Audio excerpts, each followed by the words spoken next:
First at 5, another day, another name enters the race for governor, this time a former member of the state assembly. Plus, how UW Health is teaming up with the Madison School District to give athletes at the 4 public high schools a boost in strength and conditioning. Plus, hear from residents near Milwaukee about what they think of a potential Texas-sized Buc-ee's store coming to their area. You're watching News 3 Now at 5. Thanks for staying with us at 5, everyone. First tonight, new candidates continue to join the race to be Wisconsin's next governor. And after months of speculation, U.S. Representative Tom Tiffany entered the race on Tuesday. And earlier today, he sat down with For the Record host Ellie LaLiberte.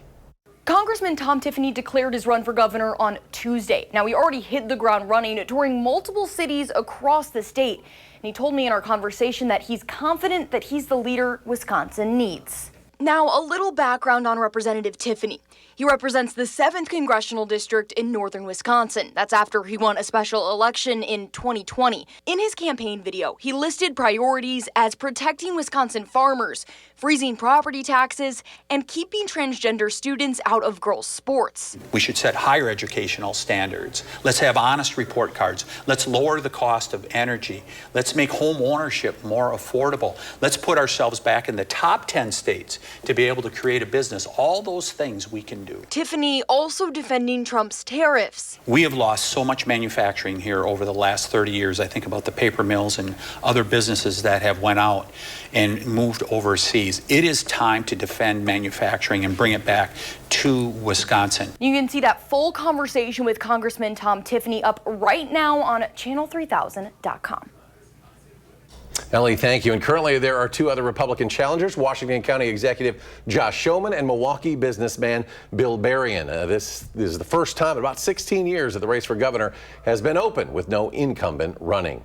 And another name was added to the list today on the Democratic side. Former Madison area state representative Brett Hulsey is tossing his hat into the ring. Hulsey served in the assembly for 4 years and served on the Dane County board for 14 years. Hulsey says that housing and education are among his top priorities.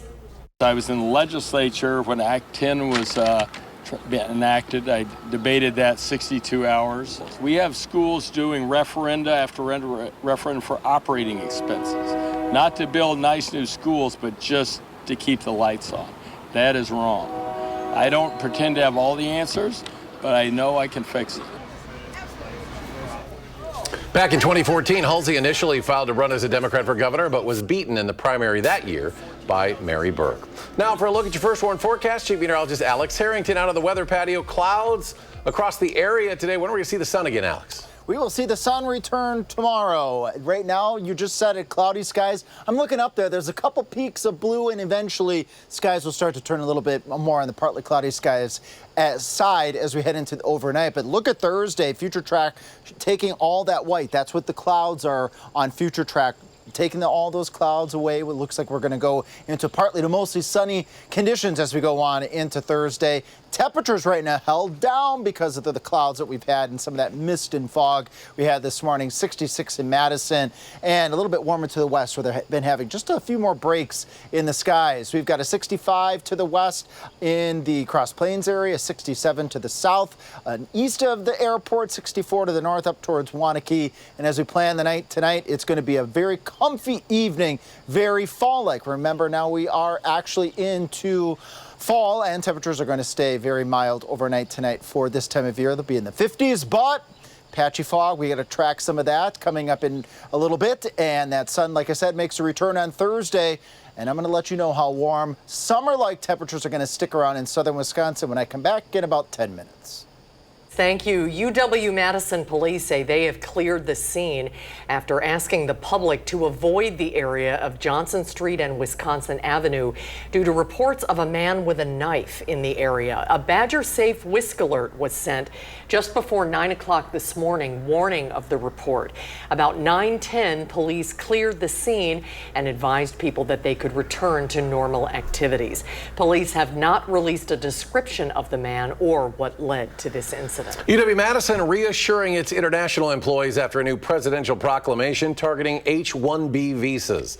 The order requires a $100,000 fee for new petitions filed outside the U.S., but federal agencies clarified it will not affect current visa holders or previously approved cases. The university says employees abroad with valid visas can continue travel as planned, while those in the U.S. should use caution before leaving the country. Officials promise to share more updates as the situation develops. A recall on fruit and veggie pouches that are sold at Walgreens and some independent retailers is now being expanded over concerns about lead. The FDA says Sprout Organics did a voluntary recall, but it is now expanding. The product name is Sprout Organics Sweet Potato, Apple, and Spinach, and it's in the 3.5-ounce pouches. The expiration date is October 29th. And the lot code is 4212. UW Health is expanding its support for student athletes in Madison. Exercise specialists say they are now working at the 4 public Madison high schools, helping students develop long-term athletic skills and also healthy habits. And that includes West, Memorial, and East, with plans to expand to La Follette in November. At West, Romeric Satoji says he spends afternoons guiding athletes through warm-ups, speed drills, and strength training. The goal is to provide consistent expert guidance that not only enhances athletic performance, but also teaches students about long-term health, proper training techniques, and the importance of taking care of their bodies both on and off the field. I had a couple athletes, football players, come up to me telling me how they feel much stronger and they felt like they were able to sustain every drive throughout the entire game because I worked with them for the past 2 years. Now, he added their efforts for students and don't focus on any specific season or sport, but simply to support physical fitness and lifelong results. Well, fall is here, and that means high school students are getting ready for homecoming. That's right. As students prepare to hit the dance floor, parents are getting those wallets ready. The dance, of course, can sometimes cost hundreds of dollars. A nonprofit, though, is helping parents save some money down in Beloit. That's where we find our Tanasia Shaw. Tanasia? Hi, Eric and Susan. Let me tell you, beautiful dresses just like this cost a lot of money, like a lot. I would probably estimate, eyeballing it, about $200-300. It's sad that I probably even know that with eyeballing it. And it's somebody else who knows a lot about these dresses and how much they cost. So this is Christy Saavedra. She's executive director of Becca's Closet here in Beloit. So tell me, we have all these beautiful dresses right here. On average, how much does one of these dresses cost? I would say your average dress these days is running you $500 to $1,000. Even going to a bargain bin or something like that is still going to cost you a lot of money. But here they're absolutely free. Exactly. So they're free for any high school student that's going to an upcoming homecoming dance, even like a winter formal. If you're going to a school dance, you can take advantage of these dresses. So first, tell me, how do you get these dresses? Do y'all buy them? Are they given to you, donated? How do you get them? Absolutely. So I would say the majority of our dresses are donations from the community, which they can be dropped off anytime at Beloit Memorial High School during their regular open hours. But we also do partner with national chains such as Windsor, the clothing store. They actually donated over 1,000 dresses to all the different Becca's Closets that they distributed in between the different chapters. We were lucky enough to receive 25 of them, and most of them are already gone because the girls, they have an eye for style and they already picked those out. And tell me, how does it feel? We were in the basement. We're outside of the school because the basement didn't have the best connection. But when we were at the basement where the closet was, how did it feel seeing those girls' reaction to getting their prom dresses? Absolutely. Homecoming, I'm sorry. Well, we will be open for prom in the spring as well, but we have over 1,000 dresses for them to try on. So just the faces when they round that corner and they see all of them there and all the colors and that there could be something there that's just for them. It puts a smile on my face every time seeing them come out of the dressing room and they're just kind of checking themselves out in the mirror and they're kind of oohing and eyeing over themselves. And then we find those perfect little accessories, those shoes, those dresses, the whole thing together. It really it's what makes volunteering so special for Becca's Closet.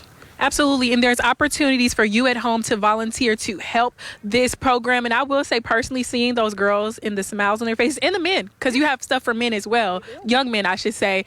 It just made my heart smile as well. So as we said, you can reach out to Becca's Closet online and we'll have information on our website about how you can donate and how you can volunteer your time to make sure that these teenagers can enjoy their homecoming season. For now, I'm going to send it back to you in studio, Eric and Susan. All right, Tanasia, thank you. And still to come, Chief Meteorologist Alex Harrington. He's back with his complete First Warn forecast. And if you didn't get to use a ticket to the state fair due to all the flooding in August, next we'll tell you how you can get get a credit for that state fair And ticket. it's one of the biggest issues facing Americans. Affordable housing, have lower rates started to make a difference. Plus, an update on the planned Buc-ee's store going in near Milwaukee. The Madison area Buc-ee's remains on hold. And a check of Wall Street, the Dow falling 171.5 in midweek trading, while the NASDAQ down almost 76. S&P loses 19. We'll be right back. You're watching News 3 Now at 5. Milwaukee's Common Council is approving $750,000 in emergency funding to help homeowners recover from the historic flooding that hit southeast Wisconsin earlier in August. The funding expands the Department of Neighborhood Services Code Compliance Loan Program to offer emergency repair help for those hardest hit. The council says more than 400 homes across the city were critically damaged in those floods. And if you bought tickets to the final day of the state fair, which was closed due to that flooding, you can exchange them for next year's admission tickets. However, not all ticket types qualify, and exchanges are only available in person. So that's a little inconvenient if you're in this area. But if you got your ticket from a contest, a giveaway, state fair vendor, or any third party, there is a chance your ticket won't be eligible for the exchange anyway. You can call the state fair ticket office before going to check your ticket type, and their office in the off season is open 10 a.m. to 2 p.m. during the week. Well, the Oak Creek Planning Commission approved a 73,000 square foot Buc-ee's Travel Center near Milwaukee. Buc-ee's, as you may know, is best known for its Texas-sized convenience stores and numerous gas pumps. They've also been recognized for having the cleanest bathrooms, and they're famous for their brisket. The location at the intersection of South 27th Street and West Elm Road near I-94 is now on track to be the first Buc-ee's in Wisconsin. However, some residents in that area are not quite sold on it. I'm just asking for them to push pause, to slow it down, and to present the facts, and to not limit our comments to a 2-minute soundbite or not at all. Once we get settled in and everybody settles in around us, I'm telling you, there aren't many people in the 36 locations where we are and the many more to come that as the mayor said, wouldn't tell you they'd like another one. In 2023, Buc-ee's announced plans to expand to DeForest along the interstate and open this year, but construction plans have been put on hold because of a funding gap over road improvements. We're inching closer to 2,000, but there's only a week and a half left to reach our goal of 5,000 coats for kids. So if you don't have a gently used coat to donate, we're also looking for gently used snow pants, snow suits, hats, and mittens. If buying a new coat is an option for you, we make it easy with our Amazon wish list. Go to channel3000.com/coats for kids. Follow the link there. And here's another way you can donate without spending a cent. Simply sign up for a slot on our Coats for Kids volunteer schedule. You can choose an hour or two or more to help sort and hang our donated coats or assist on distribution day. And that sign up link is also found at channel3000.com/coats for kids. A full look at the forecast now. It was pleasantly cool today. The cloud cover helped with that, but it's going to get warmer from here. Here's look at those temperatures. Yes. Hi, Alex.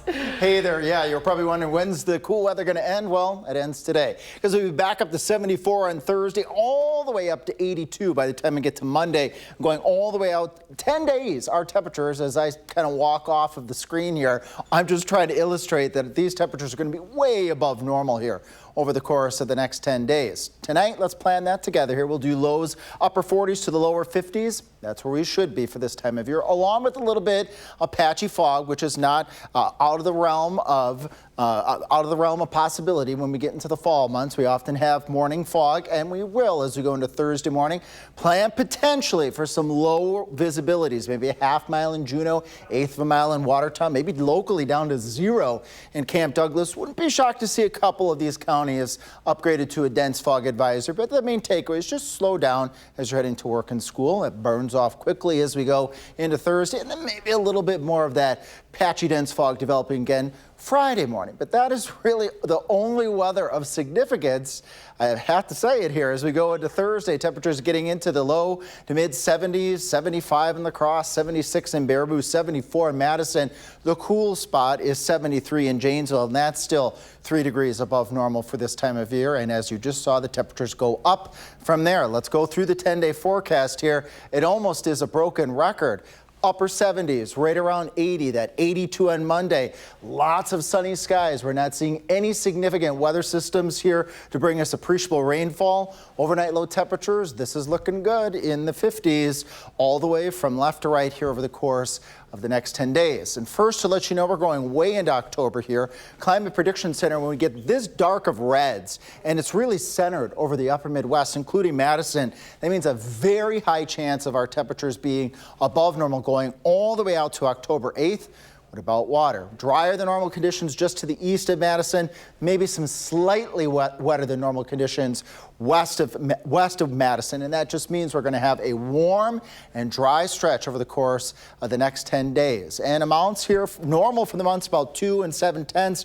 We're down 1 1/3 inches here at the Madison airport, and then for the year, 29.76 inches. That's normal for this time of year, but we're down, approaching a little bit over 3/4 of an inch, and that is going to continue to increase, meaning without any water, we're going to continue to see the rain gauge normal for this year, and what we are actually getting for this time of year continuing to separate, meaning we're drying out and we're drying out, and that drying out will continue over the course of the next 10 days. But let's end here on a pretty note. Thanks, Sam, for sending us this photo. All you have to do if you're sitting at home right now, get your phone or device out, scan that QR code in the upper left, and then you can add your weather photo here in southern Wisconsin to our library of weather photos where we show the weather going on. Thanks again, Sam, for that pretty picture. You'd be thinking, well, we're going to start to see some fall-like pictures, but not when you've got 10 days of highs in the upper 70s to right around 80 degrees, and those in the 50s. A summer-like stretch is here to stay. All right, Alex, thank you. The True North Music and Food Festival is coming to the Duck Pond. This Saturday, the festival will feature some of Madison's best chefs and emerging regional music. Madison Magazine, our partners, they're a proud sponsor of the event, and time is running out to get your tickets. They can be found at truenorthfest.com. Ticket prices start at $15. $2 from each ticket sold will benefit DAYS, Domestic Abuse Intervention Services, and also the Dane County Food Collective. And still to come on News 3 Now at 5, mortgage rates have dropped a bit, but is it already making homes more affordable? We'll tell you. And get ready for the return of the Curter Burger. Oh boy. Plus another special menu item is added. 5. Welcome back. Mortgage rates have dropped, but is the housing market finally getting a little more affordable? CBS News business analyst Jill Schlesinger has the fall housing update. It's true, mortgage rates have declined to the lowest levels of the year, but housing market affordability is a little more complicated. The median home price is nearly $440,000, up 34% from 5 years ago, according to Redfin. The good news is that the rate of price increases has slowed down. And in some once hot areas like the Sun Belt, prices have fallen from their peak. But even with moderating prices and 30-year mortgage rates at around 6.25%, the cost of carrying a home loan is steep. Adding to the challenge, getting together the recommended down payment of 10 or 20%. The good news is that there are more than 2,000 down payment assistance programs, according to the company Down Payment Resource, which tracks them nationwide. For those prospective homeowners getting help from their families, be clear about whether they are gifting you the money or lending it. In New York, I'm CBS News business analyst Jill Schlesinger. And in more housing news, many Americans are getting settled in new neighborhoods. Sales of newly built single-family homes unexpectedly actually surged by nearly 21% last month. That's according to government data. That's the highest level new home sales have hit since January of 2022. It also far exceeded most predictions from economists. Analysts say this recent sales boom may have been boosted by lower mortgage rates and aggressive efforts from home builders, but some economists say August's strong showing could be a one-month anomaly. The arts and crafts store Michaels is reviving the brand name Joann, its former competitor. Officials at Michaels say it will have a knit and sew shop format with Joann signage at all of its locations in the U.S. and Canada, and they'll also start selling Joann's Big Twist yarn. Michaels purchased Joann's intellectual property earlier this year, and it's part of the organization's first ever store within a store venture. The entire Joann selection will also be available online. United Airlines flights are back in the air at this hour after a 90-minute ground stop this morning. The Federal Aviation Administration order came after the airline reported a, quote, technological issue. United says it was a brief connectivity problem and that normal operations have resumed. This latest ground stop comes a month after a different one tied to United's computer systems. In that case, more than 1,000 flights were delayed or canceled. Alex will have a final check of the weather when we come back.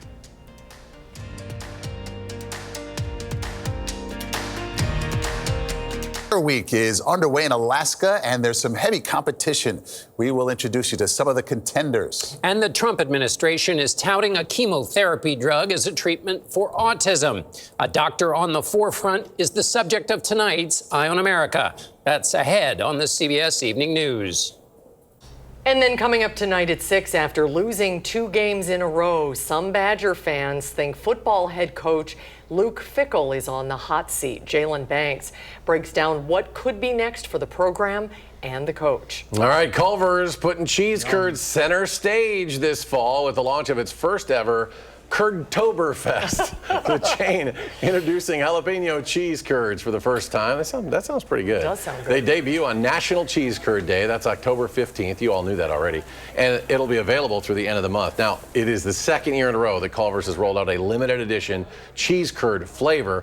And of course, the fan favorite Curder Burger also returns for its 5th year, running next Monday through October 14th. Culver's says Curdtoberfest is their way of putting a cheesy twist on Oktoberfest traditions. That's going to be tricky to say, though. I don't know. Curdtoberfest. It doesn't roll off the tongue. A little challenging. We're not feeling those fall-like temperatures anytime soon. No, that's not matching up with their promo there, but go get one nonetheless, even though the temperatures are going to be in the upper 70s to right around 80 degrees, right around 50 tonight. That's normal. But then the abnormal stuff, meaning the warmer than normal stuff, builds in as we go into Thursday, highs well into the 70s, and there we go. There's a summer-like forecast. This isn't a forecast from August.